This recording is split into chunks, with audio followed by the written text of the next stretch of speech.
ओम नमः शिवाय।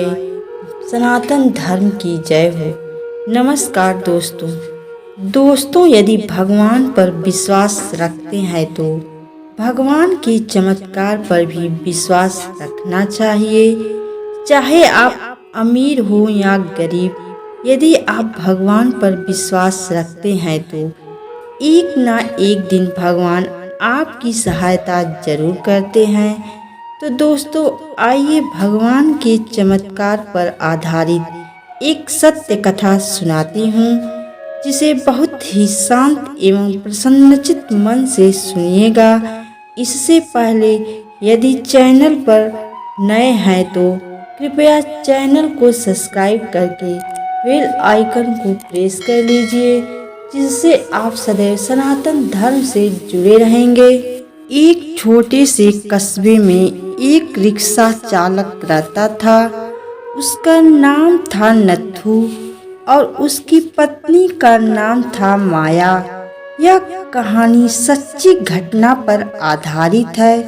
यह कहानी भगवान के चमत्कार की है। नत्थू बहुत ही नेक दिल इंसान था।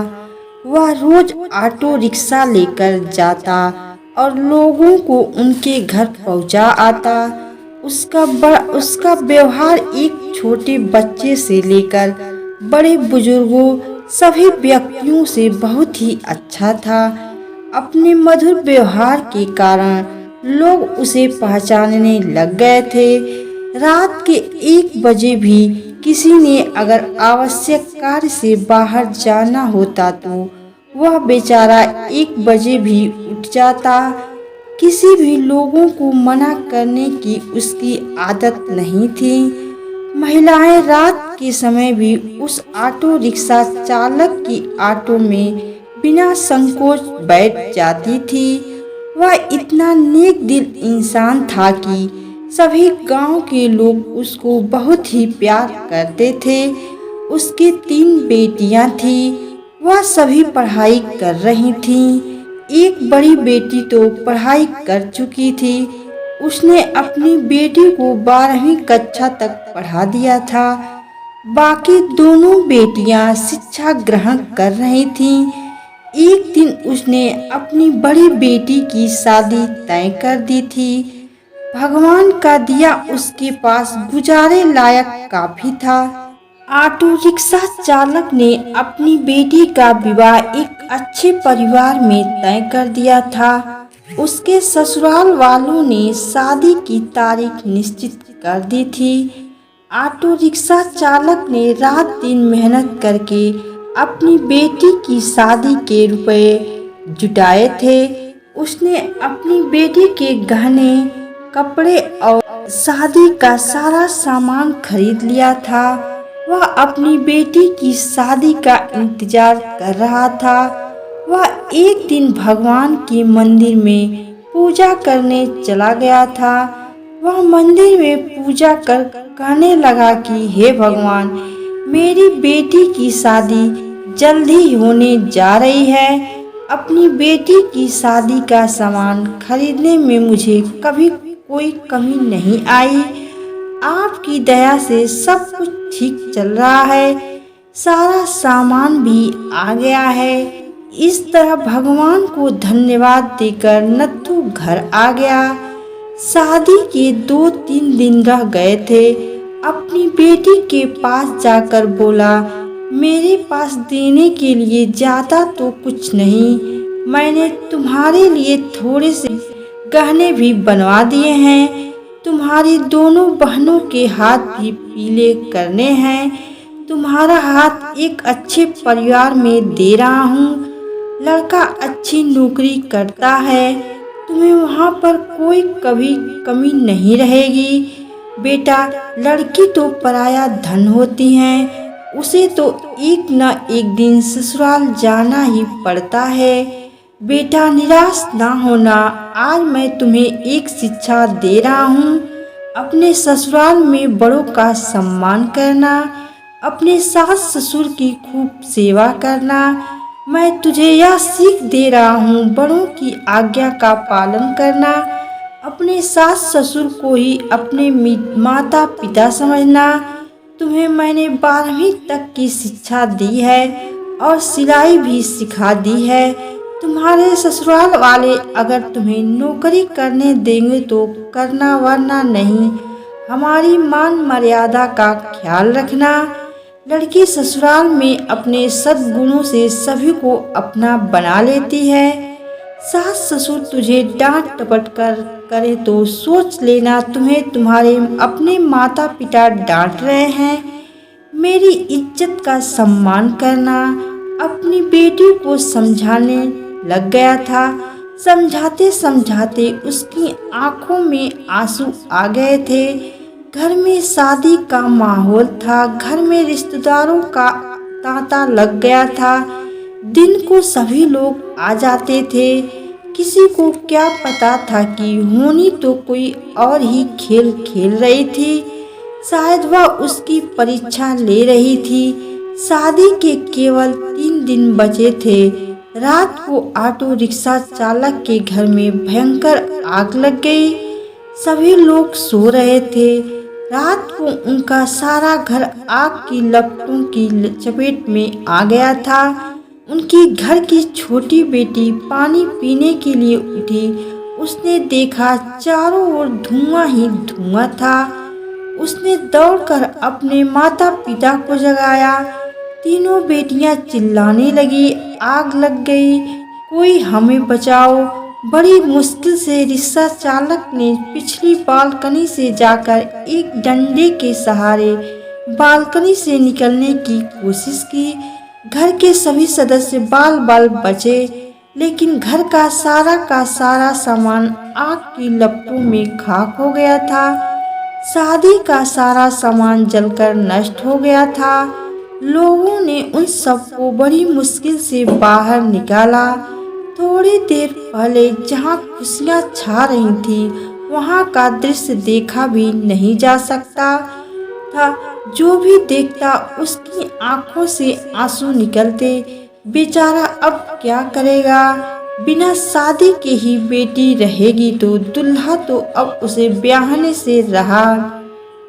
कुछ लोग तरह तरह की बातें करते, जितने मुंह उतनी बातें। बड़ी बेटी दौड़ी दौड़ी अपने पिता के पास जाकर बोली, पापा आप निराश न हो। आपने इतनी मेहनत से मेरी शादी के लिए रुपया जोड़ा था। पापा आप जरा भी चिंता मत करो। मेरी किस्मत में यही लिखा था। आप निराश न हो। मुश्किल की इस घड़ी में हमें कमजोर नहीं पड़ना है। मैं आपका बेटा नहीं हूँ तो क्या हुआ। आपने बेटों की तरह हमारी परवरिश में कोई कमी नहीं रखी। हम तीनों बहनों को वह सब कुछ दिया जो आपसे बन पड़ा। तब तक दोनों बहनें भी उठ गई थी। वह भी अपने पापा के पास जाकर खड़ी हो गई। पापा हम सब आपकी ताकत है। हम तीनों आपकी बेटियां नहीं बेटे हैं। आज से हम भी आपके साथ कमाएंगे। बड़ी बेटी बोली, पापा अगर वह लड़का जिसे आपने मुझे शादी के लिए चुना है मुझसे सच्ची मोहब्बत करता होगा तो यह सब देखकर भी शादी के लिए इनकार नहीं करेगा। मैं भी उससे खुशी खुशी स्वीकार करूंगी। आप जरा भी चिंता मत करो। उन तीनों ने मिलकर अपने पापा को उठाया। मोहल्ले के सारे लोग इकट्ठा हो गए थे। सब आपस में कह रहे थे कि ससुराल वालों को वह क्या कहेगा। जो भी आता शोक व्यक्त करके चला जाता। नत्थू के घर के पास लोगों का तांता लग गया था। सभी कहने लगे कि तुम तो नेकी करके कमाते थे। नत्थू बोला, शायद भगवान की भी यही मर्जी होगी। उसकी पत्नी माया आकर बोली कि बड़े भगवान का नाम लेते फिरते हो। यह सब कुछ दिया आपके भगवान ने। भगवान का नाम लेकर भी आपके भगवान ने आपको यह सिला दिया। इस घर में भगवान का नाम कभी मत लेना। वह बोला, भाग्यवान यह तो नियति का खेल है। भगवान को क्यों कोसती हो। तीनों बेटियां ने बड़ी मुश्किल से अपनी माँ को संभाला। इधर किसी ने प्रेस में खबर कर दी। अगले दिन समाचार पत्र में आ गया कि नथुराम का घर जलकर स्वाहा हो गया। दूसरे दिन जब लोगों ने देखा, ऑटो रिक्शा चालक नत्थू का घर आग की लपटों में जलकर पल भर में नष्ट हो गया था। उसकी बेटी की शादी को कुछ ही दिन रह गए थे। बेचारा अपनी बेटी की शादी कैसे करेगा। जिस किसी ने भी सुना वह आए बिना न रह सका। जितने भी लोग उसको जानते थे सबके सब आकर ना जाने क्या क्या लाए। उसका घर उपहारों से भर गया। कोई जेवर लाया, कोई कपड़े, कोई राशन, कोई रुपए। जिन सभी नेताओं ने सुना सभी ने नथुराम की सहायता की। वह था ही इतना नेक इंसान, उसकी बेटी की शादी को भला कोई क्यों नहीं आता। शाम तक उसके घर में ना जाने कितने रुपए इकट्ठे हो चुके थे। जब तीनों बेटियों ने अपने पापा को सारे रुपए थमाए, उन सबको तो अपनी आंखों पर विश्वास ही नहीं हो रहा था कि जहां सब कुछ नष्ट हो गया था वहां पर उनके पास इतना रुपया इकट्ठा हो गया था। वह बैठे बिठाए तीनों बेटियों की शादी आसानी से कर सकता था। भगवान जब देता है तो छप्पर फाड़ कर देता है। उसने बड़ी धूमधाम से मंदिर में अपनी बेटी की शादी की। लोग आपस में कह रहे थे कि इस नेक दिल इंसान की सहायता भगवान क्यों नहीं करते। आज तो भगवान के चमत्कार पर सभी को विश्वास हो गया था। भगवान जो करता है अच्छा ही करता है। नथुराम की पत्नी आकर बोली, मुझे माफ कर देना। गुस्से में भगवान के लिए ना जाने क्या क्या अपशब्द कह गई। तीनों बेटियां मुस्कुराकर अपनी माँ को देख रही थी।